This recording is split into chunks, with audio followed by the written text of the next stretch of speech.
Nagharap sa pulong ang GPH-MILF Peace Implementing Panels sa ika-37 makasaysayang meeting upang muling pagtibayin ang mga pangako ng magkabilang panig hinggil sa mga natitira pang dapat isakatuparan sa ilalim ng Comprehensive Agreement on the Bangsamoro o CAB, ipagpatuloy ang normalization activities at tugunan ang mga issue kaugnay sa unang Bangsamoro parliamentary elections. Samantala, naglabas din ng joint statement ang dalawang panig na naglalaman ng mga rekomendasyon at hakbang kung paano harapin ang mahalagang usapin.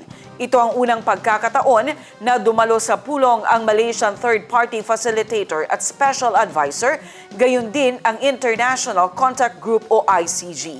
Ang News Now mula kay Naphtali Velarde.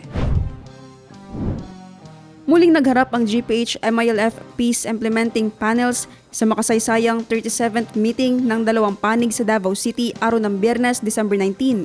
Pinangunahan ng pagpupulong nila Cesar Llano para sa panig ng pamahalaan at Member of Parliament at MBHT Minister Mohaguer Iqbal para sa panig ng MILF. Pinagtibay muli ng dalawang panig ang mga pangako hinggil sa mga natitira pang dapat isakatuparan sa ilalim ng Comprehensive Agreement on the Bangsamoro o CAB. Pareho ring nangako ang dalawang grupo na ipagpatuloy ang normalization activities at tugunan ang mga issue kaugnay sa unang Bangsamoro parliamentary elections.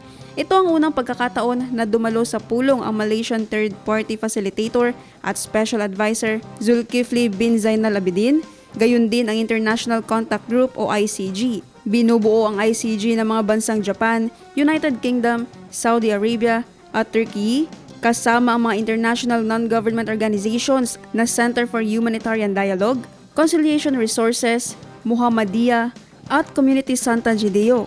Sa kanyang pambungad na pahayag, sinabi ni Abidin na sa kabila ng mga hamon sa implementasyon, nananatiling buo ang Bangsamoro peace process.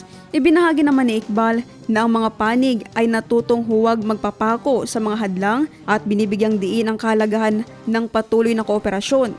Para kay Llano, ang pagiging bukas at tapat ng mga panig ang susi sa pagharap sa mga pagsubok. Sa pagtatapos ng pagpupulong, naglabas ang GPH at MILF panels ng isang joint statement na naglalaman ng mga rekomendasyon at hakbang kung paano haharapin ang mahalagang usapin at kung paano higit pang palalakasin ang landas tungo sa pangmatagalang kapayapaan at matatag na Bangsamoro.